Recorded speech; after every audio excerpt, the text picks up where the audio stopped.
السلام علیکم ورحمۃ اللہ وبرکاتہ، نحمدہ ونصلی علی رسولہ الکریم، اما بعد فاعوذ باللہ من الشیطان الرجیم، بسم اللہ الرحمن الرحیم، رب اشرح لی صدری ویسر لی امری واحلل عقدۃ من لسانی یفقہوا قولی۔ وَإِذَا سَأَلَكَ عِبَادِي عَنِّي فَإِنِّي قَرِيبٌ أُجِيبُ دَعْوَةَ الدَّاعِ إِذَا دَعَانِ فَلْيَسْتَجِيبُوا لِي وَلْيُؤْمِنُوا بِي لَعَلَّهُمْ يَرْشُدُونَ۔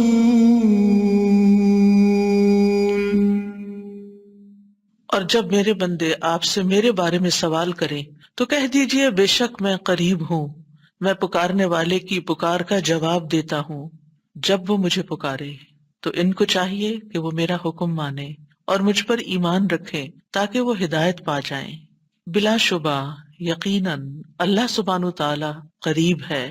اللہ تعالی ہماری پکار سنتا ہے، نہ صرف یہ کہ سنتا ہے بلکہ جواب بھی دیتا ہے، ہماری دعائیں قبول فرماتا ہے۔ لہٰذا ہمیں اس کو پکارتے رہنا چاہیے، دعائیں مانگتے رہنا چاہیے۔ دعا مانگنا افضل ترین عبادت ہے، دعا میں استعمال کیا ہوا وقت عبادت شمار ہوتا ہے۔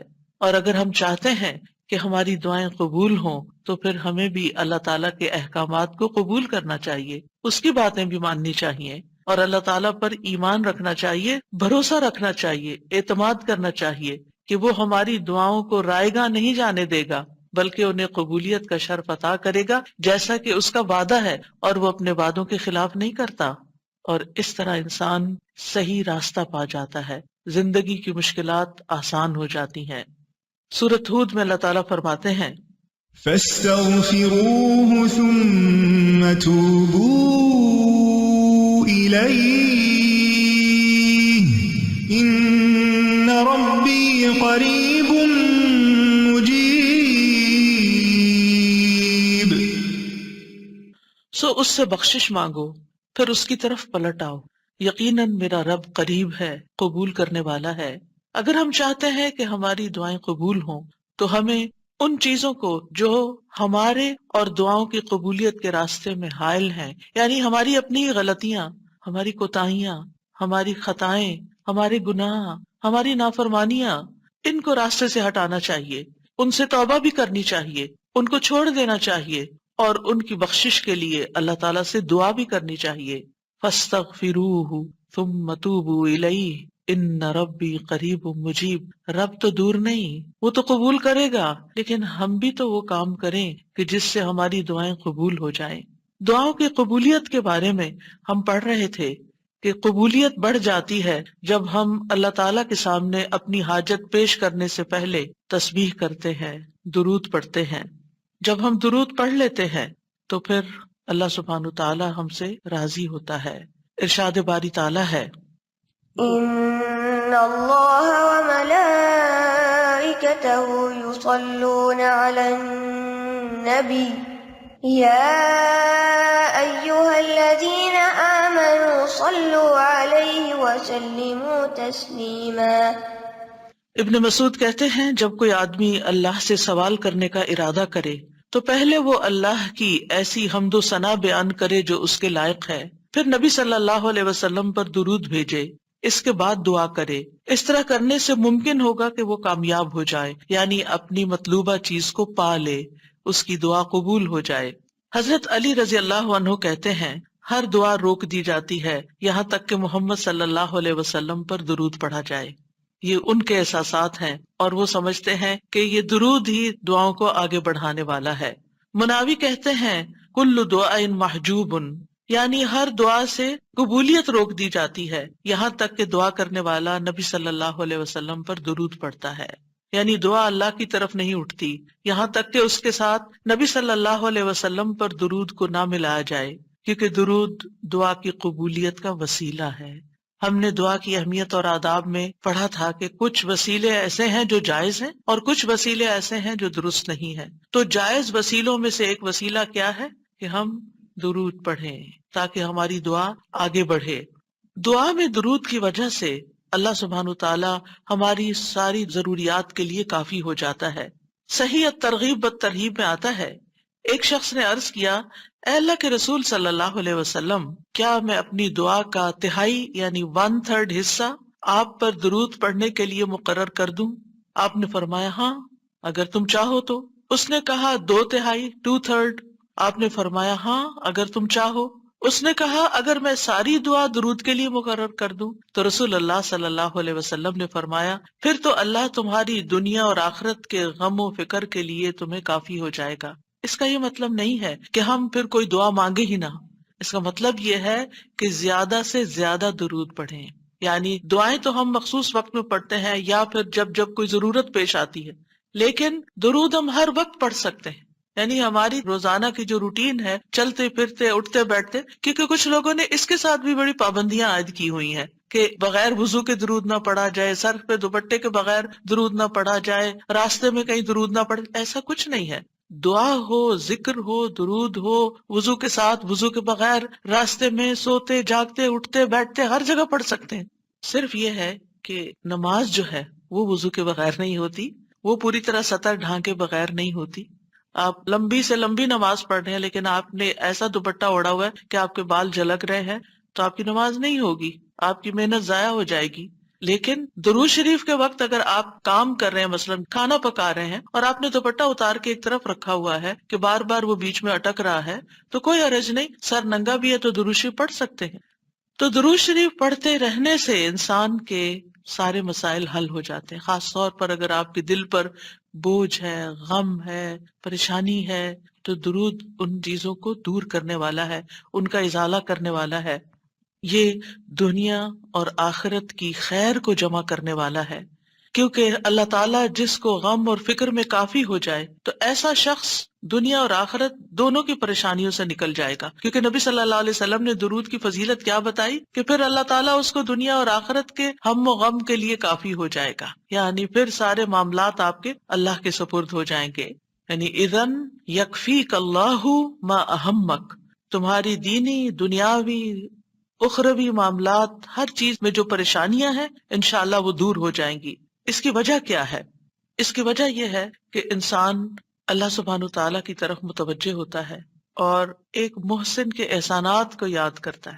یعنی جیسے شکر نعمتوں کو بڑھاتا ہے نا، لَإِن شَكَرْتُمْ لَأَزِيدَنَّكُمْ، اگر تم نے شکر ادا کیا تو میں تمہیں کیا کروں گا؟ اور نعمتیں دوں گا. درود شریف کیا ہے؟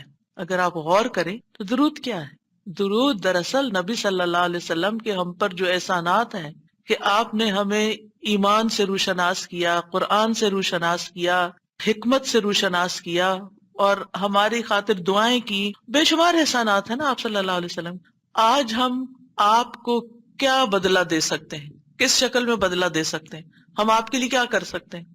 اب ہمارے والدین ہمارے ساتھ احسان کرتے ہیں تو ہم ان کی خدمت کرتے ہیں، ہم ان کو کچھ پکا کے دے دیتے ہیں، ہم ان کو کچھ کھلا دیتے ہیں، ہم ان کو کچھ گفٹ دے دیتے ہیں. یعنی مختلف طریقے سے ماں باپ کو خوش کرنے کی کوشش کرتے ہیں، چاہے انہیں ضرورت ہو یا نہ ہو. ہم سب ایسے ہی کرتے ہیں نا.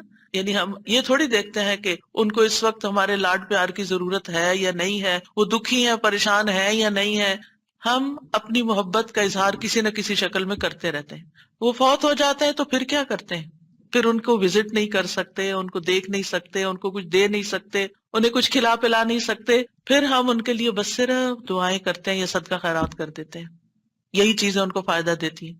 نبی صلی اللہ علیہ وسلم کے احسانات ہم پر سب انسانوں سے زیادہ ہیں، ہمارے ماں باپ سے بھی زیادہ ہیں ہم پر. اگر ہم سیرہ پڑھیں اور دیکھیں کہ آپ نے کتنے دکھ اٹھائے، کتنے غم اٹھائے، کتنی پریشانیوں سے گزرے، تو حیران ہو جاتا ہے انسان کہ اتنی بھی سچی خیرخواہی کسی انسان کے اندر ہو سکتی. النبی اولی بالمؤمنین من انفسہم، نبی تو تم سے بھی زیادہ تمہارے لیے مہربان ہے. یعنی ہم اپنی جانوں کے بارے میں اتنے فکر مند نہیں ہوتے، ہم اپنے آپ کو خود جہنم کی آگ سے بچانے کے لیے وہ فکر نہیں کرتے جتنی فکر ہمارے نبی صلی اللہ علیہ وسلم نے ہمارے لیے کی. تو ان کے احسانات کا بدلہ کیسے دیں گے ہم ان کے لیے کیا کریں گے؟ ہم ان کے لیے درود پڑھیں گے. تو یہ درود کا پڑھنا، آپ کے احسانات کا بدلہ تو ہم کہاں سے دے سکتے ہیں، لیکن اس کے جواب میں ایک شکریہ ادا کرنے کا انداز ہے. ان کی مہربانیوں کو اکنالج کرتے ہیں. کیونکہ جو شکر گزار انسان ہوتا ہے وہ دنیا میں بھی مطمئن ہوتا ہے، اس کی ایک فلفلمنٹ ہوتی ہے، اور پھر یہ ہے کہ اس کے آگے کے مرحلے بھی آسان ہوتے ہیں. وہ جس کے ساتھ بھی شکر گزاری کا معاملہ کرتا ہے، عام انسانوں کے ساتھ بھی، تو وہ ان کا محبوب بن جاتا ہے. تو جب ہم اللہ تعالیٰ کا شکر ادا کرتے ہیں تو کیا ہم اللہ کے محبوب نہیں ہوں گے؟ جب ہم رسول اللہ صلی اللہ علیہ وسلم کا شکریہ ادا کرتے ہیں، اور شکریہ ادا کرنا صرف زبان سے تھینک یو کہنا نہیں ہوتا، وہ مختلف طریقے سے کسی کو دعا دینا بھی، یعنی اگر ہم کسی کے احسان کا بدلہ صرف دعا کی شکل میں بھی دیتے ہیں تو یہ بھی شکریہ ادا کرنے کی بہت بڑی قسم ہے. اور پلٹ کر واپس تو اپنے اوپر ہی آتا ہے.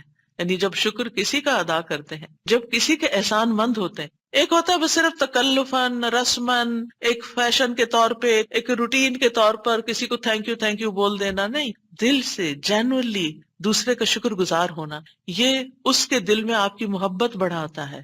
اس میں آپ کی نیت یہ نہیں ہوتی کہ وہ مجھ سے محبت کرے، نہیں، آپ اس کو اکنالج کر رہے ہوتے ہیں، اس کا احسان مان رہے ہوتے ہیں، اور اللہ تعالیٰ اس کے دل میں آپ کی محبت ڈال دیتا ہے.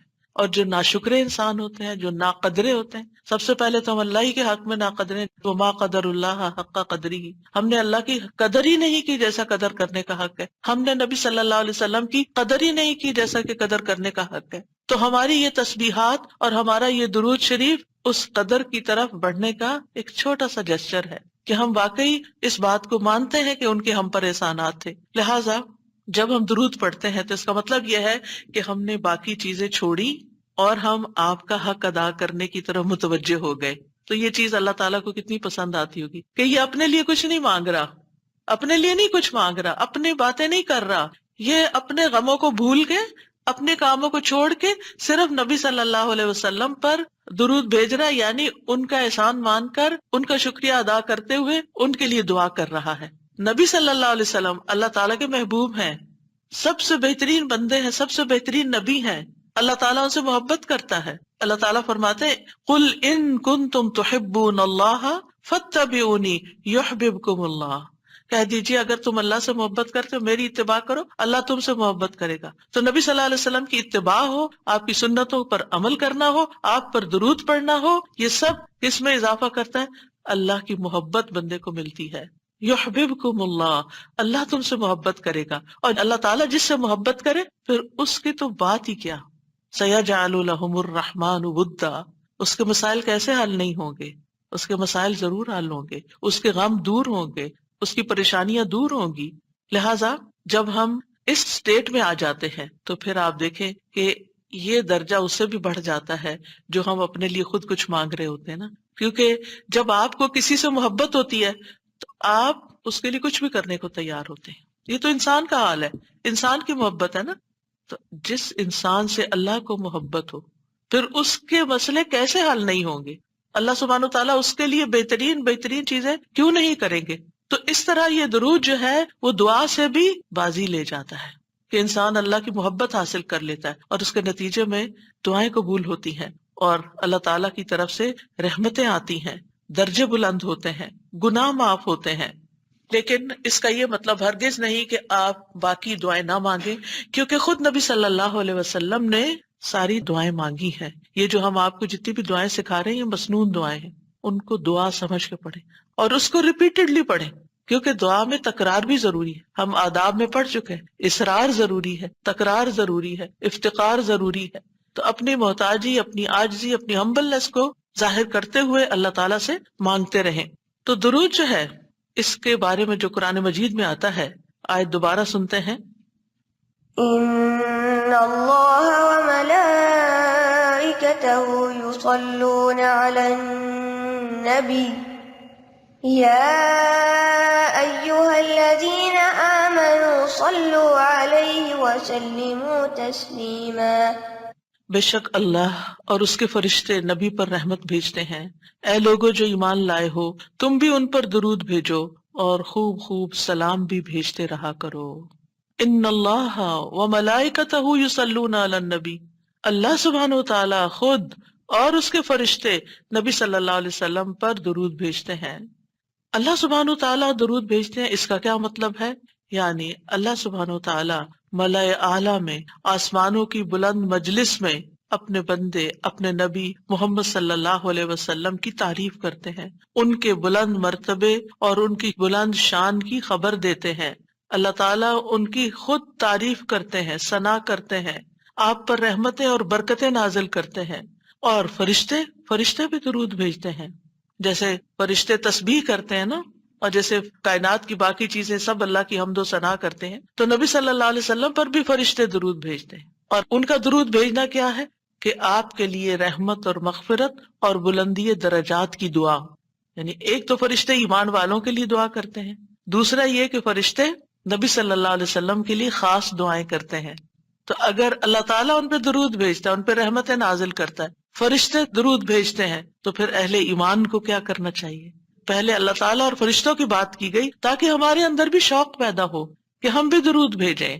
یا ایھا الذین آمنوا صلوا علیہ وسلموا تسلیما، کہ اے ایمان والو تم بھی آپ پر خوب خوب درود اور سلام بھیجو، صلاۃ و سلام بھیجو۔ یعنی پہلے آسمان والوں کی خبر دی گئی کہ فرشتے ایسا کر رہے ہیں، پھر زمین والوں کو حکم دیا جا رہا ہے کہ تم بھی ایسا کرو۔ قرطبی کہتے ہیں اس آیت کے ذریعے اللہ نے اپنے رسول کو آپ کی زندگی میں، یعنی رسول اللہ صلی اللہ علیہ وسلم کی زندگی میں اور آپ کی وفات کے بعد آپ کو شرف و مرتبہ بخشا ہے، اور آپ کے مقام اور مرتبے کو بیان کیا ہے کہ آپ کا کیا مقام ہے، تاکہ ہم ایمان والے اس مقام کو سمجھیں۔ تو دوسرے لفظوں میں آپ صلی اللہ علیہ وسلم کے لیے اوپر کے جہان اور نیچے کے جہان میں تعریفیں ہوتی ہیں، یعنی ہم بھی آپ کی تعریف کرتے ہیں اور فرشتے بھی آپ کی تعریف کرتے ہیں، ہم بھی آپ کے لیے دعائیں کرتے ہیں، فرشتے بھی آپ کے لیے دعائیں کرتے ہیں، اور اللہ سبحانہ تعالیٰ ملائے اعلیٰ میں مقرب فرشتوں کے پاس اپنے نبی کی تعریف کرتے ہیں۔ آپ دیکھیں کہ دنیا میں طرح طرح کی مجالس ہوتی ہیں نا، کچھ مجالس بڑی خاص ہوتی ہیں، خاص لوگ صرف انوائٹڈ ہوتے ہیں، ہر کوئی نہیں وہاں جا سکتا۔ آسمانوں میں بھی خاص مجالس، اللہ سبحانہ تعالیٰ کے جو خاص مقرب فرشتے ہیں جنہیں وہ حکم دیا گیا تھا کہ آدم کو سجدہ کرو، جن کے سامنے اللہ تعالیٰ نے یہ بات رکھی تھی کہ میں آدم کو پیدا کرنے جا رہا ہوں۔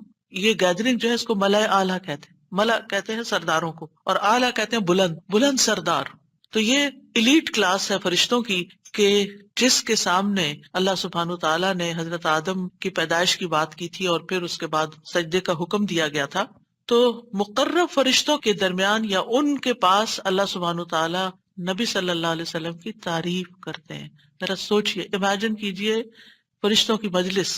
ویسے تو کوئی فرشتہ اللہ کی نافرمانی نہیں کرتا، ہر فرشتہ اطاعت گزار ہے، ہر فرشتہ اللہ کی بات مانتا۔ یفعلون ما یؤمرون، لپکتے ہیں، دوڑتے ہیں، بھاگتے ہیں، تیز بھاگتے ہیں ایک دوسرے سے، فالسابقات سبقا، ایک دوسرے سے سبقت لے جاتے ہیں اللہ کا حکم ماننے میں۔ یعنی فرشتوں کا یہ حال ہے، لیکن ان کی کیٹیگریز ہیں۔ سورۃ فاطر کے شروع میں کیا آتا ہے؟ جاعل الملائکۃ رسلا اولی اجنحۃ مثنی وثلاث ورباع ویزید فی الخلق ما یشاء۔ 2 پروں والے فرشتے بھی ہیں، 3 والے بھی ہیں، 4 والے بھی ہیں، اور پھر اللہ جتنی چاہتا ہے بڑھا دیتا ہے۔ جبریل علیہ السلام کے تو 600 پر ہیں۔ سوچئے کیا کیفیت ہوگی ان کی۔ اور پھر جو حاملین عرش فرشتے ہیں، ان کے کندھے سے لے کے یہاں کان کی لو تک 700 سال کا فاصلہ ہے، اتنا عرصہ کوئی سفر کرتا رہے۔ اب آپ خود سوچیں کہ اتنے بڑے فرشتے ہیں وہ، ان کے سامنے اللہ سبحانہ و تعالی محمد صلی اللہ علیہ وسلم کی تعریف فرماتے ہیں۔ آپ کے مقام کا اندازہ کریں، کیا ہم نے قدر کی اپنے نبی کی؟ ہم کیا درود پڑھتے ہیں، ہم کیا تعریف کرتے ہیں، ہم کتنا جانتے ہیں آپ کو، ہم آپ کی سنت کو کیا سمجھتے ہیں؟ حدیث، یہ تو حدیث ہے، یہ قرآن تو نہیں ہے۔ استغفر اللہ، آپ نے دین کے مختلف چیزوں میں فرق کر دیا جس کو خود رسول اللہ صلی اللہ علیہ وسلم دے کر گئے تھے، آپ کس راہ پہ چل پڑے؟ تو آپ سوچئے کہ اللہ کے رسول صلی اللہ علیہ وسلم کی تعریف وہاں ہو رہی، راہ گزرتا بھی کوئی ہماری تعریف کر دے نا تو ہم ایسے بھول جاتے ہیں کہ بڑی چیز ہو گئے، ہم پتہ نہیں کیا بن گئے ہیں، اس کو بھی بہت کچھ سمجھتے ہیں۔ کبھی فیس بک پہ لگاتے ہیں یہ فلاں نے ہماری تعریف کی ہے، کبھی کچھ کرتے ہیں، کبھی کچھ کرتے ہیں تعریف۔ آپ سوچئے پھر ہم کیا ہے اور محمد صلی اللہ علیہ وسلم کیا ہیں جن کی تعریف اللہ تعالیٰ کر رہے ہیں اور وہ فرشتوں کی مجلس میں کر رہے ہیں، اس تعریف کا کیا کہنا؟ تو ایسے پیغمبر پر، ایسے نبی پر کیا ہم درود نہیں بھیجیں گے؟ کیا ہم ان کے لیے دعائیں نہیں کریں گے؟ اللہ سبحانہ تعالیٰ سے ان کے لیے وسیلہ نہیں مانگیں گے؟ تو صلاۃ کا جو لفظ ہے، صلاۃ کا لفظ اس کے معنی میں رحمت بھی ہے، ذکر خیر بھی ہے، دعا بھی ہے۔ رحمت ذکر خیر اور دعا. قاموس میں ہے الصلاۃ الدعاء والرحمت والاستغفار وحسن الثناء من اللہ عز وجل علی رسولہ صلی اللہ علیہ وسلم. صلاۃ سے مراد دعا، رحمت، استغفار اور اللہ عز وجل کی طرف سے اس کے رسول کی تعریف ہے. یعنی درود کا یہ مطلب ہے، یعنی اللہ تعالیٰ کی طرف سے صلاۃ بھیجنے کا مطلب کیا ہے کہ اللہ تعالیٰ آپ سے راضی ہیں اور آپ پر رحمت نازل کرتے ہیں. ٹھیک ہے، یعنی اللہ تعالیٰ آپ پر درود بھیجتے یعنی آپ پر رحمت نازل کرتے ہیں اور آپ سے راضی ہیں. ابن قیم کہتے ہیں نبی صلی اللہ علیہ وسلم پر اللہ کے صلاۃ بھیجنے سے مراد اللہ سبحانہ تعالیٰ کا آپ کی تعریف کرنا ہے اور آپ کی دیکھ بھال کرنا ہے اور آپ کے شرف کو ظاہر کرنا ہے اور آپ کی فضیلت اور حرمت کو ثابت کرنا ہے. اور فرشتوں کے صلاۃ بھیجنے کا مطلب کہ وہ دعا کے معنی میں ہے کہ وہ نبی صلی اللہ علیہ وسلم کے لیے دعا مانگتے ہیں. اور یہ بھی ممکن ہے کہ وہ اللہ سبحانہ تعالیٰ کے ساتھ مل کر نبی صلی اللہ علیہ وسلم کی تعریف کرتے ہیں کہ فرشتے بھی آپ کی تعریف کرتے ہیں. ابو عالیہ کہتے ہیں کہ معزز فرشتوں کا صلاۃ بھیجنا ان کا دعا کرنا ہے نبی صلی اللہ علیہ وسلم کے لیے. ابن عباس کہتے ہیں یصلون کا مطلب ہے وہ برکت کی دعا کرتے ہیں. یہ سارے معنی میں اختلاف نہیں ہے، یہ مختلف طریقے سے صلاۃ کے لفظ کو واضح کیا گیا، کیونکہ عام طور پر ہمیں لفظ درود کا بھی مطلب کوئی نہیں آتا ہوتا. یعنی کہ اگر کسی سے پوچھے درود کیا ہوتا ہے، کچھ پتہ نہیں، بس ہوتا ہے درود. تو عربی میں درود نہیں کہتے، یہ فارسی کا لفظ ہے. عربی میں صلاۃ کہتے ہیں اور صلاۃ میں یہ سارے معنی آ جاتے ہیں جو میں عرض کر رہی ہوں. اور امت کو کیا حکم ہے کہ وہ آپ کے لیے دعا بھی کریں اور آپ کے حکم کی تعظیم بھی کریں. آپ کے حکم کو، جو نبی صلی اللہ علیہ وسلم کا حکم ہے، اس کو سب کے حکم پر فوقیت دیں، اس کو بڑا سمجھیں. ایک طرف ماں باپ کا حکم، ایک طرف رسول اللہ صلی اللہ علیہ وسلم کا حکم. اگرچہ اللہ سبحانہ تعالیٰ نے ہمیں ماں باپ کے ساتھ احسان کا حکم دیا ہے، ان کی بات ماننے کے لیے بھی کہا ہے، لیکن ان کے مقابلے میں اگر رسول اللہ صلی اللہ علیہ وسلم آ جاتے ہیں تو پھر ہمیں رسول اللہ صلی اللہ علیہ وسلم کی بات کو فوقیت دینی ہے، ترجیح دینی ہے، اہمیت دینی ہے. کیونکہ وہ شخص مومن ہی نہیں ہو سکتا جس کو نبی صلی اللہ علیہ وسلم اس کے والدین، اولاد اور سب انسانوں سے زیادہ محبوب نہ ہو جائیں. یہ ایمان کا کرائیٹیریا ہے. سارے انسانوں، چاہے کوئی کتنے بڑے بڑے اسکالرز ہوں، سائنٹسٹ ہوں، ریسرچرز ہوں، چاند پہ جانے والے لوگ ہوں، جو مرضی ہوں، جہاں رسول اللہ صلی اللہ علیہ وسلم کی بات آ گئی، یہ بات سچی ہے. صدق اللہ و رسولہ، اللہ اور اس کے رسول نے سچ کہا ہے. صحیح اوتھینٹک حدیث سامنے آ گئی ہے، ایسا ہی کرنا چاہیے. ریسرچز کہتی ہیں شہد نہ کھایا جائے کیونکہ اس میں بہت سویٹنس ہے. نہیں، قرآن کہتا ہے کہ شہد میں شفا ہے. نبی صلی اللہ علیہ وسلم نے تجربہ کروایا تھا ایک شخص کو، وہ شہد سے پہلے بیمار ہوا تھا اور پھر اسی سے ہی وہ ٹھیک ہوا تھا جس کا پیٹ خراب ہوا تھا. ہمارا یقین ہے اگر شہد خالص ہے، شہد شہد ہے، کچھ اور نہیں، تو پھر اسی میں ہی شفا ہے. یہ ہو نہیں سکتا کہ جو بات قرآن کہہ دے اور جو بات نبی صلی اللہ علیہ وسلم کہہ دے پھر اس میں کوئی شک باقی رہے. کوئی شک نہیں. ہمیں اس شک کو دل سے نکالنا ہے. دو چیزیں ایمان میں خلل ڈالتی ہیں، شبہات اینڈ شہوات. کیونکہ جب ہمارے اندر ڈاؤٹس آ جاتے ہیں نا کسی چیز کے بارے میں، تو پھر ہمارا یقین اٹھ جاتا ہے، پھر ہمارا عمل کمزور ہو جاتا ہے. اور اسی طرح جب ہماری خواہشات آگے آ جاتی ہیں تو پھر ہم لیزی ہو جاتے ہیں، ہم اپنی مرضی پسند کے محبوب کام کرنے لگتے ہیں اور دوسرے کاموں کو پیچھے کر دیتے ہیں، چاہے وہ ہمارے لیے زیادہ فائدے کی کیوں نہ ہو. ابن قیم کہتے ہیں ہمارا آپ پر صلاۃ بھیجنا یہ ہے کہ ہم اللہ تعالیٰ سے مطالبہ کرتے ہیں، ہم اللہ تعالیٰ سے دعا کرتے ہیں، اللہم، کہ اے اللہ ہمارے نبی کی اور بھی زیادہ تعریف کریں اور آپ کی فضیلت اور شرف کو ظاہر کریں اور آپ کی تکریم اور اپنی قربت کا آپ ان کے لیے اظہار کریں. یعنی اے اللہ تعالیٰ آپ ان کو اور زیادہ محبوب بنا لیں، اور زیادہ ان کو عزت دیں، اور زیادہ ان کے درجے بلند کریں. اور یہ سچے دل سے تو دعا اسی کی ہوگی نا جو نبی صلی اللہ علیہ وسلم سے محبت کرتا ہوگا اور آپ کی اہمیت کو جانتا ہوگا. ان لوگوں کا درود کیا درود ہوگا جو نبی صلی اللہ علیہ وسلم کو وہ عزت اور مقام دیتے ہی نہیں جو واقعی ان کا ہے. کیونکہ جب تک کسی سے محبت نہ ہو تو اس کے لیے اس درجے کی دعا بھی نہیں ہو سکتی. چاہے دن میں کوئی 10 دفعہ آپ سے کہنا میرے لیے دعا کرو، آپ کریں گے، لیکن اس پیار سے وہ دعا نہیں نکلے گی جس پیار سے وہ دعا نکلے گی جس سے آپ کے لیے محبت. وہ نہ بھی کہے تو آپ اس کے لیے دعائیں کرتے رہتے ہیں. اور پھر یہاں پر اس آیت میں صرف صلاۃ کی بات نہیں بلکہ کیا فرمایا، وَسَلِّمُوا تَسْلِیمًا، سلموا، آپ کو سلام کا تحفہ بھی دیں، صرف صلات نہیں بلکہ سلام بھی کریں۔ تسلیم کا کیا مطلب ہے کہ آپ پر خیر و برکات نازل ہوں، آپ پر اللہ کی رحمتیں ہوں، سلامتیاں ہوں، اور آپ ہر طرح کی تکالیف اور آفتوں سے محفوظ رہیں، ہر طرح کے نقائص سے پاک رہیں۔ جب ہم کہتے ہیں نا اللہم سلم علی محمد، درود ویسے تو یوں پورا پڑھتے ہیں اللہم صلی وسلم علی نبینا محمد، تو اس کا مطلب کیا ہے کہ یا اللہ محمد صلی اللہ علیہ وسلم کے لیے آپ کی دعوت میں، یعنی آپ نے جو دعوت دی لوگوں کو اسلام کی طرف، آپ کی امت میں اور آپ کے ذکر خیر میں ہر طرح کی سلامتی لکھ دے، ہر طرح کے نقص سے سلامتی ہو جائے۔ اور اس طرح امت آپ کے لیے جتنی دعائیں کرتی جا رہی ہے، یعنی جب سے نبی صلی اللہ علیہ وسلم کے بارے میں یہ آیت اتری اور جب سے صحابہ کرام اور پھر تابعین تبع تابعین اور امت کے باقی لوگ ان ساری صدیوں میں آپ کے لیے یہ دعا کر رہے ہیں، ان ساری دعاؤں کے اس درود کے نتیجے میں آپ کا مقام بلند ہوتا جا رہا ہے، ہوتا جا رہا ہے، ہوتا جا رہا ہے۔ آپ سوچئے کہ اللہ سبحانہ وتعالیٰ کتنا قدردان ہے۔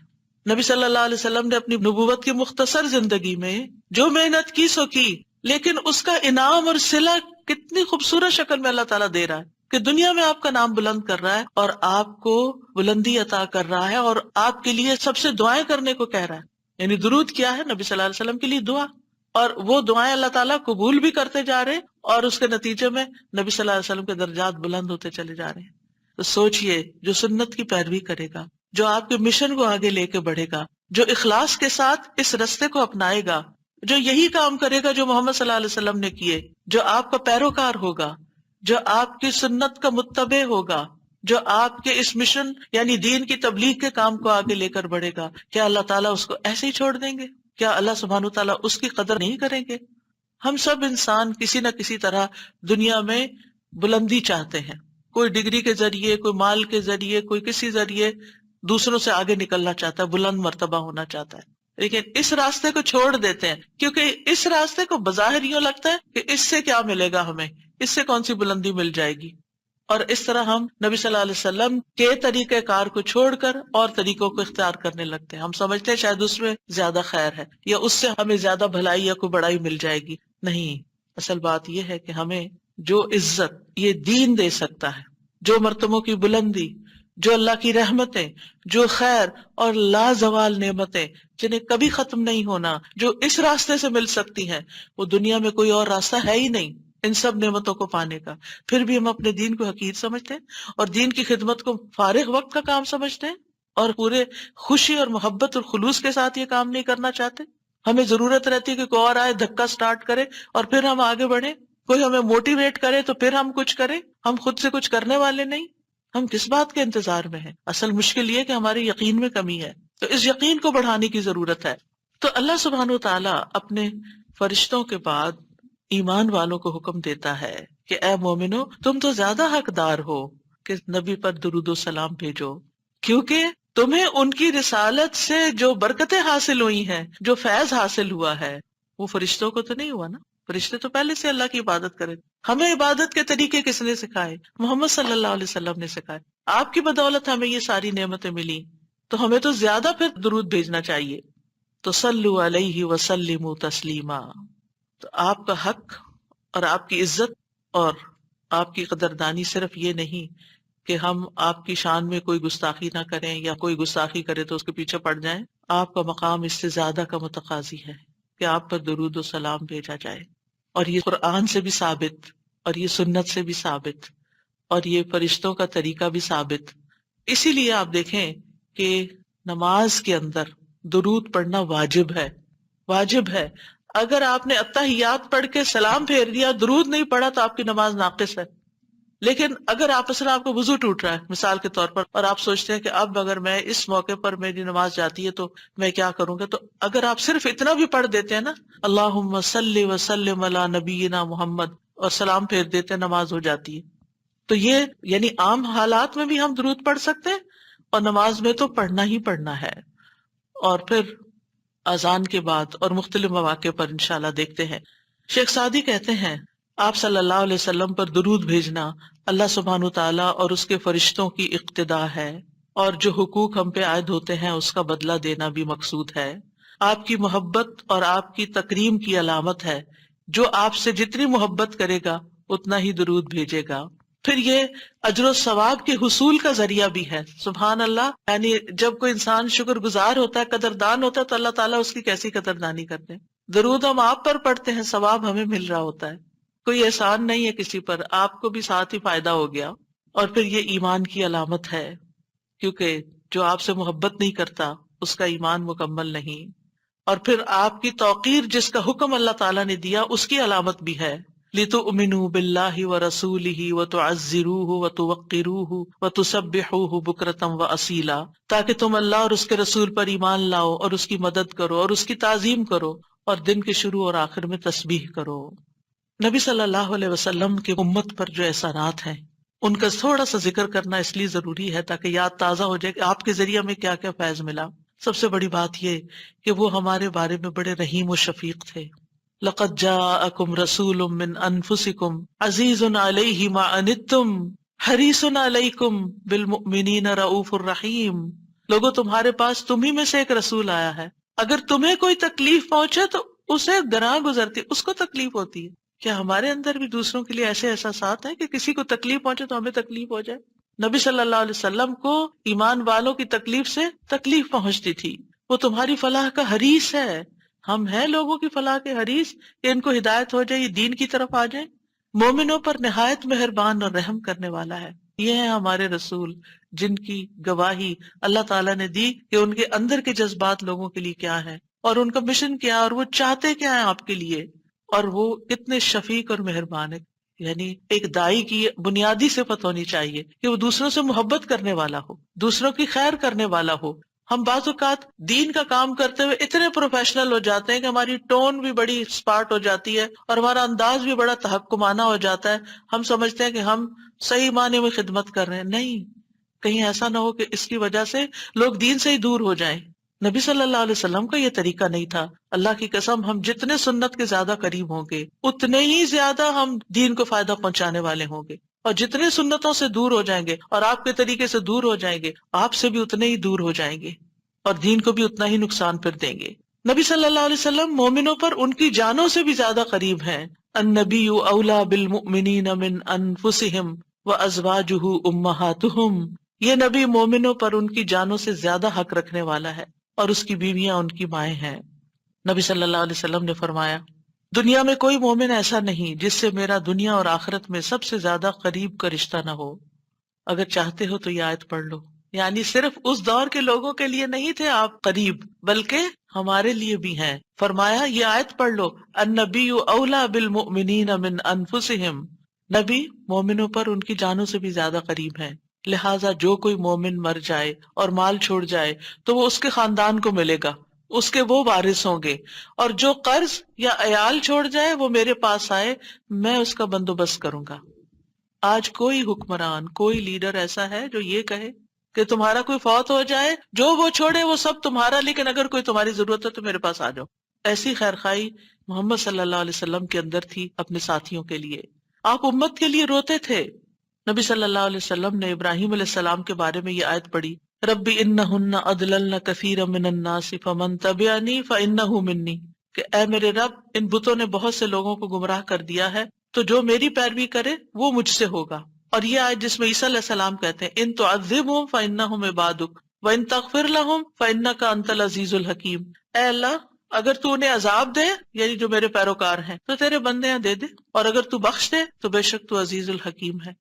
نبی صلی اللہ علیہ وسلم نے کیا فرمایا؟ ابراہیم علیہ السلام نے کہا بس وہ میرے ہیں جو میری پیروی کریں.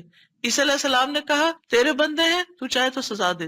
نبی صلی اللہ علیہ وسلم کو دیکھیے، پھر آپ نے یہ 2 آیتیں پڑھ کے اپنے ہاتھ اٹھائے اور فرمایا اے اللہ میری امت میری امت، امتی امتی، اور آپ رونے لگ گئے. یہ آپ کے دل میں امت کے لیے پیار تھا. امت کے دل میں محمد صلی اللہ علیہ وسلم کے لیے کیا محبت ہے. تو اللہ عز و جل نے فرمایا اے جبریل جاؤ محمد کے پاس، حالانکہ تیرا رب خوب جانتا ہے، اور ان سے پوچھو کہ کیوں رو رہے ہیں. جبریل علیہ السلام آپ کی خدمت میں آئے اور آپ سے رونے کی وجہ پوچھی، تو رسول اللہ صلی اللہ علیہ وسلم نے انہیں بتا دیا کہ میں اپنی امت کے لیے رو رہا ہوں، حالانکہ اللہ سب سے زیادہ جاننے والا ہے. تو اللہ تعالیٰ نے فرمایا اے جبریل محمد کی طرف جاؤ اور ان سے کہہ دو کہ ہم آپ کو آپ کی امت کے بارے میں ضرور راضی کر دیں گے اور ہم آپ کو غمگین نہیں کریں گے. اتنے حریص تھے وہ ہماری نجات کے اور ہماری فلاح کے. تو کیا وہ والدین سے بھی زیادہ پھر مہربان نہیں ہم پر؟ ہمارے ماں باپ ہماری دنیا کا غم کرتے ہیں، ہماری دنیا کی فکریں کرتے ہیں، ان کو کھانا کہاں سے ملے گا، ان کے فلاں چیز کا کیا ہوگا، فلاں چیز کا کیا ہوگا۔ نبی صلی اللہ علیہ وسلم ہماری دنیا کے تو پیچھے ہو گیا نا، کہ جس کا عیال ہو، قرض دار ہو، میرے پاس آ جائے، لیکن ہماری آخرت کی فکر کرتے ہیں کہ میری امت کی بخشش ہوگی کہ نہیں ہوگی۔ ایک دفعہ کوئی لا الہ الا اللہ محمد الرسول اللہ کہہ کر اس دین میں داخل ہو جاتا ہے تو پھر محمد صلی اللہ علیہ وسلم اس کے لیے مہربان ہو جاتے ہیں، اس کے لیے غمگین ہو جاتے ہیں کہ اس کی بخشش ہو جائے۔ آپ ہر نماز میں امت کے لیے دعائیں کرتے تھے، ہر نماز میں۔ حضرت عائشہ کہتی ہیں میں نے رسول اللہ صلی اللہ علیہ وسلم کو خوش طبیعت دیکھ کر کہا اے اللہ کے رسول میرے لیے اللہ تعالیٰ سے دعا کریں۔ آپ نے فرمایا اللہم اغفر لعائشہ ما تقدم من ذنبها وما تأخر وما اسرت وما اعلنت، اے اللہ عائشہ کے سب گناہ بخش دے، جو اس نے پہلے کیے، جو بعد میں کیے، جو چھپا کے کیے، جو اعلانیہ کیے۔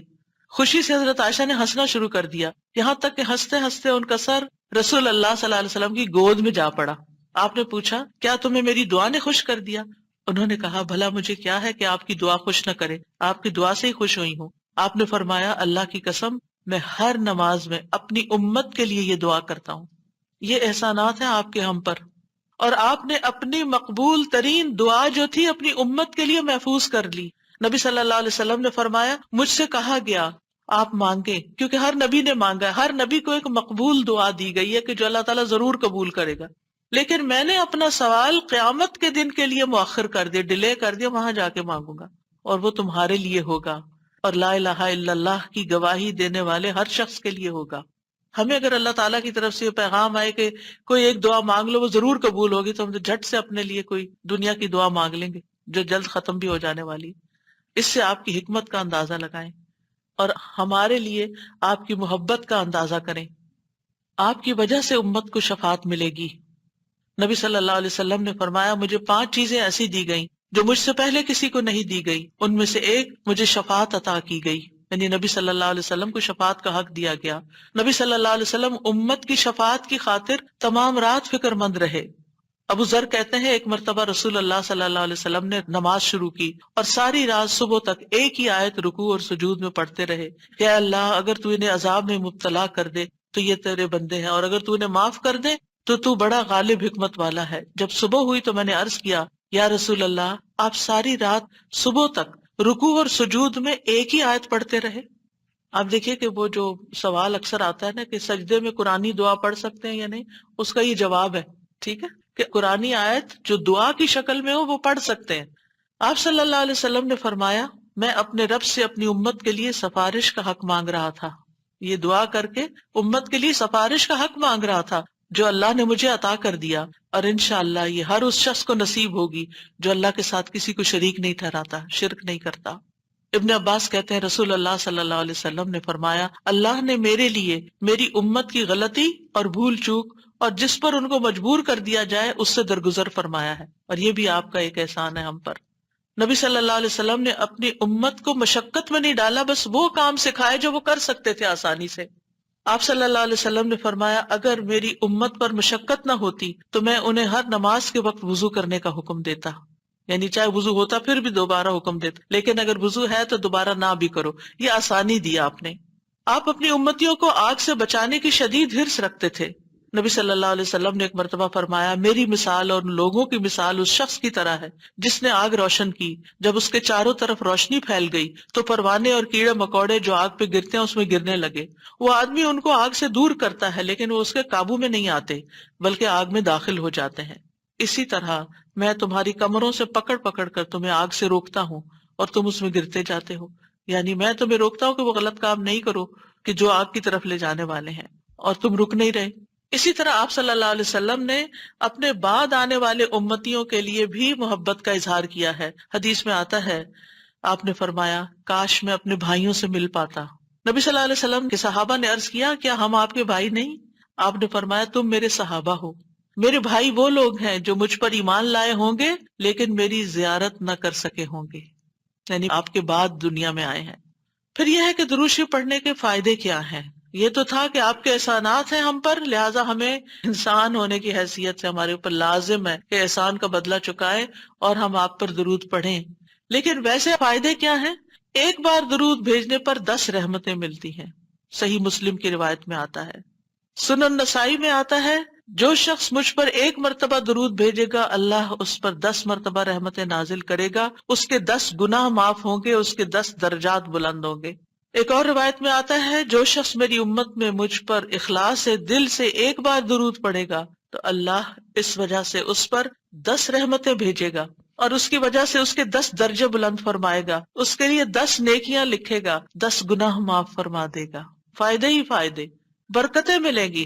آپ نے فرمایا مجھ پر درود بھیجا کرو کیونکہ مجھ پر درود بھیجنا تمہارے لیے باعث برکت ہے، اور میرے لیے اللہ سے وسیلہ کا بھی سوال کیا کرو۔ یعنی جو شخص درود بھیجتا ہے برکت اس پر آتی ہے، انسان کی ذات میں، عمل میں، عمر میں برکتیں آتی ہیں۔ امام ابن قیم نبی صلی اللہ علیہ وسلم کی ذات پر درود بھیجنے کے بارے میں کہتے ہیں یہ درود بھیجنے والے شخص کی اپنی ذات کے لیے، اس کے عمل، اس کی عمر میں برکت کا سبب ہے، اس کی مصلحتوں اور ضرورتوں کے اسباب میں سے ہے، کیونکہ درود بھیجنے والا اپنے رب سے دعا کر رہا ہوتا ہے کہ اللہ آپ پر اور آپ کی آل پر برکت نازل کرے۔ تو جب ہم آل پر برکت کی بات کرتے ہیں تو ہم خود بھی بیچ میں سب آ جاتے ہیں اور یہ دعا قبول ہو جاتی ہے، اسی لیے بدلہ بھی اسی کی جنس سے ہوگا۔ ابن حجر کہتے ہیں کہ طاعون اور دیگر بڑی بڑی وبائی بیماریوں میں سب سے بڑھ کر ان کو دور کرنے والی چیزوں میں سے نبی صلی اللہ علیہ وسلم پر کثرت سے درود بھیجنا ہے۔ پینڈیمک میں، کووڈ-19 میں ہمیں سب سے زیادہ درود پڑھنا ہے۔ درود پڑھتے رہیں، کثرت سے پڑھتے رہیں، یہ وبائی امراض دور ہو جائیں گی۔ ابن الجوزی کہتے ہیں جب اللہ اپنے بندے کے ساتھ خیر کا ارادہ کرتا ہے تو وہ اسے محمد صلی اللہ علیہ وسلم پر درود بھیجنے کی توفیق دے دیتا ہے، کیونکہ پھر خیر اسی پر واپس آنی ہے نا، تو اب توفیق ہو گئی تو خیر و برکت کے دروازے کھل گئے۔ ایک فرشتے کے ذریعے آپ تک درود پہنچایا بھی جاتا ہے۔ رسول اللہ صلی اللہ علیہ وسلم نے فرمایا جو شخص 1 بار مجھ پر درود بھیجے گا اللہ اس پر 10 رحمتیں نازل کرے گا، اس پر ایک فرشتہ مقرر ہے، یعنی اس کام پر جو وہ مجھ تک پہنچاتا رہتا ہے۔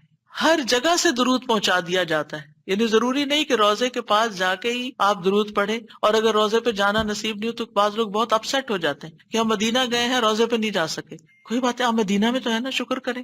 ہم شکر کرنا بھول جاتے ہیں اور ہم وہ چیز جو نہیں ملی ساری اپنی ایفرٹ انرجی ادھر لگا دیتے ہیں اور اپنا وقت ضائع کر دیتے ہیں۔ کیونکہ میں یہ بات اس لیے کر رہی ہوں کہ رمضان میں بھی بہت سے لوگ عمرے پہ جائیں گے، اور آپ کو لیٹسٹ ریسٹرکشنز کا پتہ ہے کہ جب تک روزے کی بکنگ نہ ملے آپ وہاں نہیں جا سکتے۔ اب بعض لوگ اس پہ پریشان ہو کے بیٹھ جاتے ہیں، تو پریشان نہ ہو آپ۔ اس وقت اگر دل میں تنگی تکلیف آئے تو کہ یا اللہ قیامت کے دن مجھے اتنا دور نہ کرنا آپ سے، آج یہاں پہنچ کے بھی میں دور ہوں، قریب نہیں جا پا رہی، تو کہیں ایسا نہ ہو کہ قیامت کے دن دور ہو جاؤں۔ یہ سبق سیکھنے کی یہ بات، یعنی اچھے برے حالات تھے، لوگ ایک عمرے میں کئی دفعہ جا رہے ہوتے تھے لیکن اب پہنچ کر بھی نہیں پہنچ پاتے۔ تو نعمتیں تو کبھی بھی جا سکتی ہیں انسان سے، جب نعمت جائے نا، محرومی ہو تو یہ سوچے کہ اللہ آخرت میں محروم نہ کرنا، دنیا میں ایک چیز لے لیے وہاں نہ لینا، کیونکہ وہ محرومی اصل محرومی ہے۔ تو ایسے میں آپ دیکھیں کہ اگر آپ 20 میٹر دور بیٹھ کے بھی دروشی پڑھ رہے ہیں نا، مدینہ کے اندر پڑھ رہے ہیں، مکہ میں پڑھ رہے ہیں، کینیڈا میں پڑھ رہے ہیں، یہاں سے بھی آپ کا درود پہنچا دیا جاتا ہے۔ اللہ تعالیٰ کے ایسے لشکر ہیں، ایسے فرشتے ہیں، سیکنڈز میں آپ کی بات کہاں سے کہاں چلی جاتی ہے۔ کیا یہ امیزنگ نہیں؟ اللہ تعالیٰ عرش پر ہوتے ہوئے جس کی بلندیوں کا ہم اندازہ بھی نہیں کر سکتے، یہاں ہماری باتیں سن رہے ہیں۔ اللہ تعالیٰ کے لیے کوئی چیز مشکل نہیں، وہ السمیع البصیر ہے۔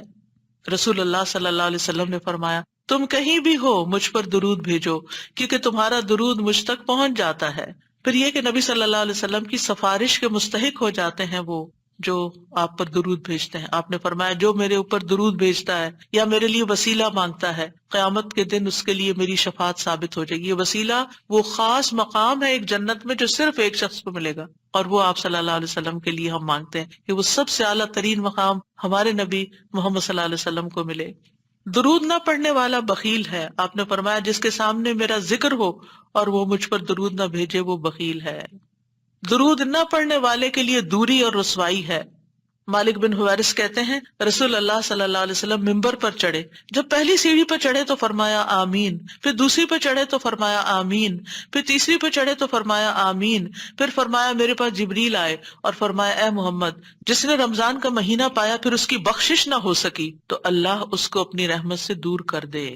میں نے کہا آمین۔ جبریل نے بد دعا کی، پھر فرمایا جس نے اپنے دونوں والدین میں سے ایک کو یا دونوں کو پایا اور آگ میں داخل ہو گیا، یعنی ان کی خدمت نہیں کی، ان کو راضی نہیں کیا، اللہ اس کو اپنی رحمت سے دور کرے۔ میں نے کہا آمین۔ دعا جبریل مانگ رہے ہیں اور آمین محمد صلی اللہ علیہ وسلم کہہ رہے ہیں۔ فرمایا جس کے سامنے آپ کا ذکر آیا اور اس نے آپ پر درود نہیں پڑھا، اللہ اس کو اپنی رحمت سے دور کر دے۔ کہیے آمین۔ میں نے کہا آمین۔ ایک اور روایت میں آتا ہے وہ شخص رسوا ہوا جس کے سامنے آپ کا ذکر آیا اور اس نے آپ پر درود نہیں پڑھا۔ میں نے کہا آمین۔ تو دل ہی دل میں صلی اللہ علیہ وسلم پڑھ لینا چاہیے، اور اگر ایک مجلس میں کئی دفعہ آپ کا ذکر آ رہا ہے تو پورا لمبا درود شریف نہیں، یعنی مختصر بھی پڑھ سکتے ہیں۔ انس بن مالک کہتے ہیں نبی صلی اللہ علیہ وسلم نے فرمایا جس کے پاس میرا ذکر کیا جائے وہ ضرور مجھ پر درود بھیجے، اور فوراً پڑھنا چاہیے۔ صالح کہتے ہیں اگر تاخیر کرے گا تو مذمت ہوگی، یعنی پسندیدہ نہیں۔ اسی طرح آپ کا نام لکھتے وقت، یعنی محمد لکھتے وقت ساتھ صلی اللہ علیہ وسلم لکھنا چاہیے، یہ آپ کی تعظیم کے تقاضوں میں سے ہے۔ سفیان ثوری کہتے ہیں اگر حدیث کے پڑھنے والے کو کوئی اور فائدہ نہ بھی ہو تو اس کو یہ فائدہ ضرور حاصل ہوتا ہے کہ وہ رسول اللہ صلی اللہ علیہ وسلم پر درود بھیجتا ہے۔ جب تک وہ حدیث کی کتاب پڑھتا رہتا ہے اس پر اللہ کی رحمت نازل ہوتی رہتی۔ اگر آپ بخاری کی کلاس میں بیٹھے ہوئے ہیں اور بار بار درود آ رہا ہے، اگر آپ کو حدیثیں نہیں بھی سمجھ آ رہی تب بھی آپ پر رحمت آ رہی ہے۔ پھر اذان کے بعد نبی صلی اللہ علیہ وسلم نے فرمایا جب تم مؤذن کو سنو تو اسی طرح کہو جیسے وہ کہتا ہے، پھر مجھ پہ درود بھیجو، کیونکہ جو مجھ پر ایک دفعہ درود بھیجتا ہے اللہ تعالیٰ اس کے بدلے میں اس پر 10 رحمتیں نازل فرماتا ہے۔ پھر مسجد میں داخل ہوتے وقت نبی صلی اللہ علیہ وسلم جب مسجد میں داخل ہوتے تو پہلے درود و سلام پڑھتے تھے، پھر یہ پڑھتے اللہم اغفر لی ذنوبی وافتح لی ابواب رحمتک۔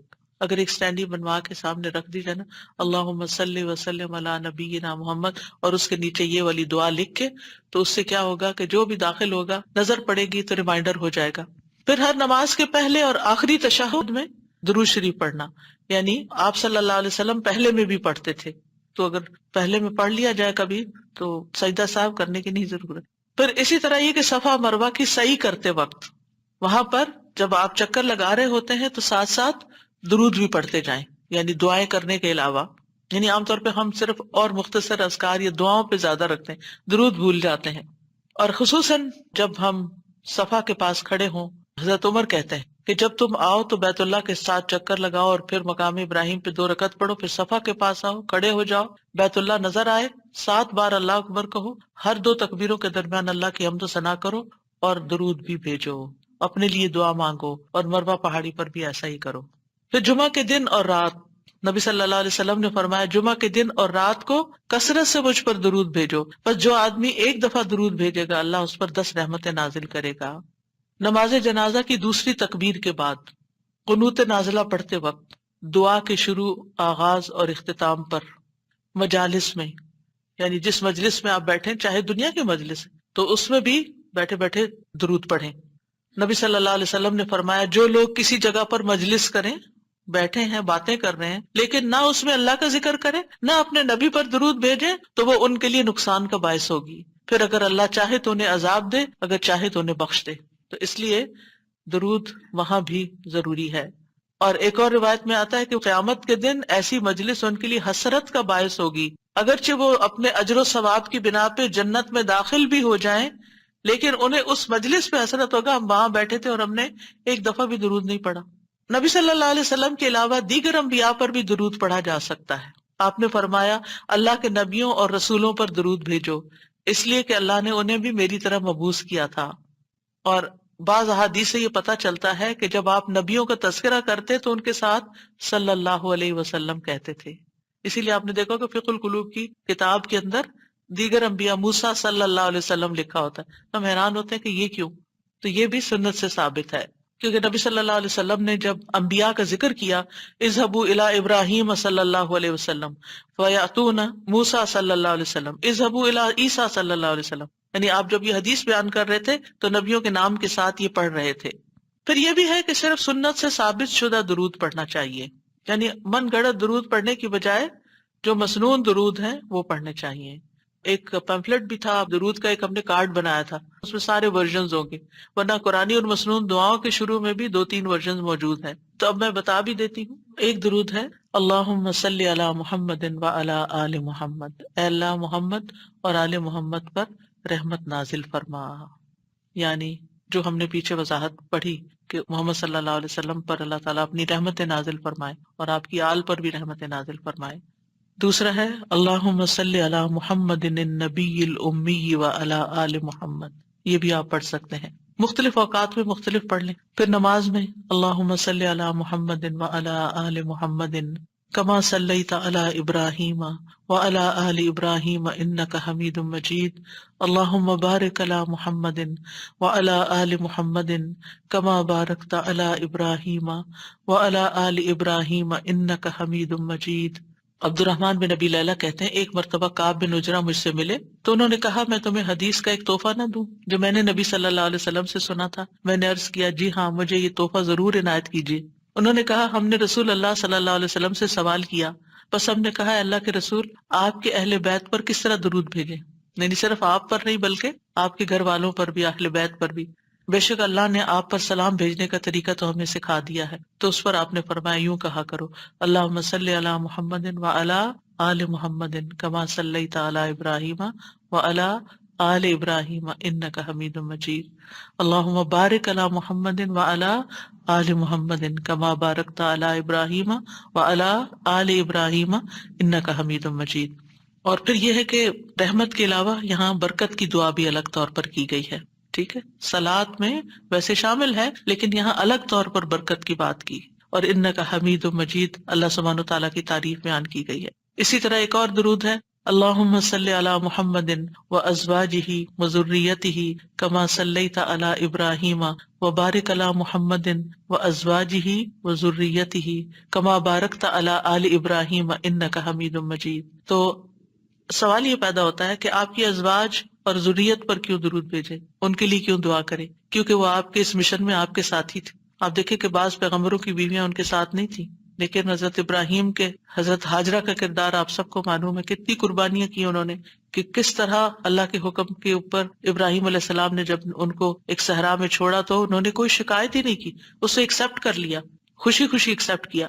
اور پھر حضرت سارہ بھی اسی طرح. لیکن حضرت نوح علیہ السلام اور حضرت لوط علیہ السلام کی بیویوں نے ساتھ نہیں دیا، تو نبی صلی اللہ علیہ وسلم کی ازواج نے آپ کا ساتھ دیا. اور خاص طور پر حضرت عائشہ رضی اللہ تعالیٰ عنہ نے کس طرح آپ کے علم کو آگے نصف صدی تک لوگوں کو پہنچایا جو علم کسی اور کے پاس نہیں تھا. اور اسی طرح پھر حضرت فاطمہ اور پھر حضرت فاطمہ کی اولاد، یہ سارے آپ کے خیر میں شریک تھے، یعنی جو آپ کا مشن تھا اس میں آپ کے شریک تھے. اور ویسے بھی آپ دیکھیں کہ گھر والے جو ہوتے ہیں وہ بھی اس خیر میں حصہ پاتے ہیں، یعنی اولاد کو ماں باپ کی نیکیوں میں سے ایک حصہ مل جاتا ہے، ان کی وجہ سے ان کو دنیا میں اور آخرت دونوں میں فائدے ہوتے ہیں. تو اللہ سبحانہ وتعالیٰ سے دعا ہے کہ اللہ تعالیٰ ہمیں نبی صلی اللہ علیہ وسلم کے مقام کو پہچاننے والا بنائے، ہمیں آپ سے سچی محبت عطا فرمائے اور ہمیں صحیح معنوں میں درود شریف پڑھنے کا حق ادا کرنے کی توفیق دے اور ہم کبھی بھی درود شریف پڑھتے ہوئے نہ تھکیں. اللہم صلی وسلم وبارک علی محمد، اللہم صلی وسلم وبارک علی محمد، اللہم صلی وسلم وبارک علی محمد، اللہم صلی وسلم وبارک علی محمد، اللہم صلی وسلم وبارک علی محمد، اللہم صلی وسلم وبارک علی محمد، اللہم صلی وسلم وبارک علی محمد. وآخر دعوانا ان الحمد للہ رب العالمین. درود شریف کے بارے میں جو چیزیں آپ نے سیکھی اگر ان کو شیئر کرنا چاہیں تو موسٹ ویلکم. السلام علیکم.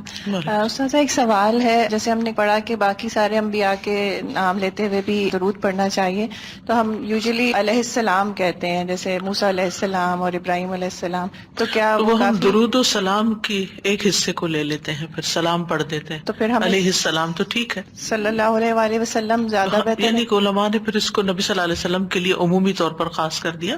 لیکن اگر کوئی کسی اور پیغمبر کے لیے بھی صلی اللہ علیہ وسلم کہے تو ہمیں اعتراض نہیں ہونا چاہیے، بہت حیران نہیں عجیب ہونا لگتا ہے چاہیے. نا کبھی وہ، بلکہ کچھ نریشنز میں تو جبرائیل کے اوپر بھی صلی اللہ علیہ وسلم بالکل پڑھا جا رہا ہے. جی.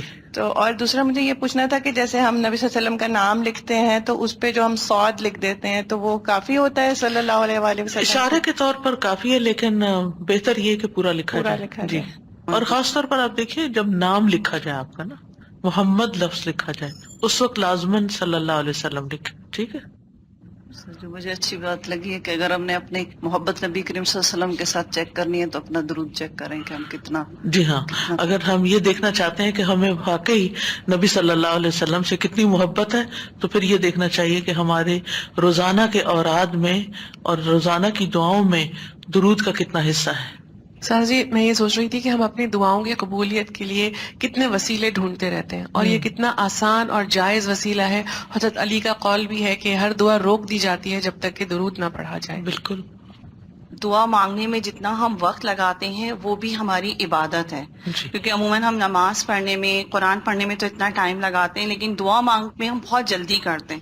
تو اگر ہم وہ ٹائم یہ سوچ کے کہ ہم عبادت کر رہے ہیں تو وہ بھی ہمارا اس میں کاؤنٹ ہوگا. بالکل. اور ایک چیز استاد جی کہ جب ہم درود پڑھتے ہیں تو آمین جو ہے وہ کہنا چاہیے یا نہیں؟ کیونکہ بعضوں کو درود پڑھنے کے بعد آمین کہتے ہیں. نہیں، کوئی ایسی چیز تو نہیں آئی.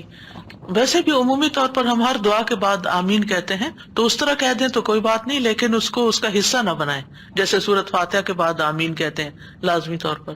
آپ نے جو بتایا تھا آپ صلی اللہ علیہ وسلم کے احسانات، تو ہم نے کبھی اس پر غور ہی نہیں کیا. اس میں ایک خاص مجھ کو یہی ابراہیم علیہ السلام نے جیسے کہا، پھر عیسیٰ علیہ السلام نے کہا، اور پھر آپ نے ہاتھ اٹھا کر امتیوں کے لیے دعا کی، تو اس کی محبت کو ہم قدر ہی نہیں کرتے. بالکل. ہم نے کبھی احساس ہی نہیں کیا کہ انہوں نے ہمارے لیے کتنی تکلیفیں اٹھائی اور کتنی دعائیں کی، اور ہمارے ہدایت کے کتنے حریص تھے وہ. سر جی میں بھی یہ سوچ رہی تھی کہ ہم یہ بھول جاتے ہیں کہ کیا کچھ ہمارے نبی نے ہمارے لیے کیا، اور پھر ہم کچھ نہیں ان کے لیے اور کر سکتے سوائے اس کے کہ ہم ان کے اوپر درود بھیجیں اور ان کو خوش کریں کہ ہم آپ کو یاد کرتے ہیں، آپ ہمارے دلوں میں ہیں، ہم آپ کی سنت کی پیروی کرتے ہیں. سو یہ بات مجھے بہت اچھی لگی کہ ہمیں کچھ کرنے کو مل گیا ایکچولی. بالکل. سازا جی میں سوچ رہی تھی کہ جب آپ نے بتایا کہ نبی کریم صلی اللہ علیہ وسلم اپنی امت کے لیے فلاح کے حریص تھے کہ میری امت بس فلاح پا جائے، تو ہمیں ان کے حریص ہونا چاہیے کہ ان کا وسیلہ مل جائے اور ان کو درود شریف بھیجتے رہیں. تو ہمیں ان کا حریص ہونے کے لیے کثرت سے درود انشاءاللہ. بالکل. ویسے بھی یہ ہمارے ایمان کا حصہ ہے. ہمارا ایمان مکمل نہیں ہوتا جب تک ہم نبی صلی اللہ علیہ وسلم سے محبت نہ کریں، اور محبت ہمیشہ اظہار مانگتی ہے. یعنی آپ یہ نہیں کہہ سکتے میرے دل میں فلاں کی محبت ہے اور بس کافی ہے نا دل میں، بتانے کی کیا ضرورت ہے؟ کیا واقعی ایسے نہیں؟ ایک شخص نبی صلی اللہ علیہ وسلم کے پاس اور کہنے لگا کہ مجھے فلاں سے محبت ہے. تو آپ نے اس سے پوچھا کہ کیا تم نے اس کو بتایا؟ اس نے کہا نہیں. فرمایا جاؤ اس کو بتاؤ. تو اگر آپ کو کسی انسان سے محبت ہے، اپنے بچوں سے محبت ہے، پیرنٹ سے محبت ہے، تو اس کا اظہار کرنا چاہیے کسی طریقے سے، چاہے زبان حال سے یا زبان قال سے. قال کا مطلب ہوتا ہے کہہ کے، اور حال کا مطلب ہوتا ہے کہ اپنے جسچر، اپنے ایکشن، اپنے عمل، اپنے معاملے، اپنے رویے کے ساتھ کہ ظاہر ہو وہ محبت. تو اگر ہمیں نبی صلی اللہ علیہ وسلم سے محبت ہے تو پھر وہ کس چیز سے ظاہر ہو رہی ہے؟ نہ ہم سنت کی پیروی کریں، نہ ہم درود شریف پڑھیں، نہ ان کے طریقے پسند کریں، اس کے مقابلے میں ہم دوسروں کے ایٹیکیٹس اور ان کے دیے ہوئے مینرز اور ان چیزوں کو زیادہ امپورٹنس دیں، اور ہم کسی اور کلچر کو ڈپکٹ کریں، تو پھر محبت تو اسی کلچر سے ہے نا جس کا ہم اظہار کر رہے ہیں اپنے عمل سے. تو نبی صلی اللہ علیہ وسلم سے اگر محبت ہے تو پھر سنت کی پیروی بھی کرنی ہوگی اور درود بھی پڑھنا ہوگا. میں یہ سوچ رہی تھی درود جب پڑھا تو دل کے اندر جذب اور کیفیت آپ صلی اللہ علیہ وسلم سے محبت جو آ رہی تھی، اس کے ساتھ ساتھ میں یہ سوچ رہی تھی کہ اللہ تعالیٰ کا ہمارے اوپر کتنا بڑا احسان ہے کہ اللہ تعالیٰ جو کام خود کرتے ہیں اور وہ فرشتوں کو کرنے کو کہتے ہیں، اور اس کے اندر ہمیں بھی اللہ تعالیٰ نے حکم دیا کہ تم بھی شامل ہو جاؤ اس کے اندر.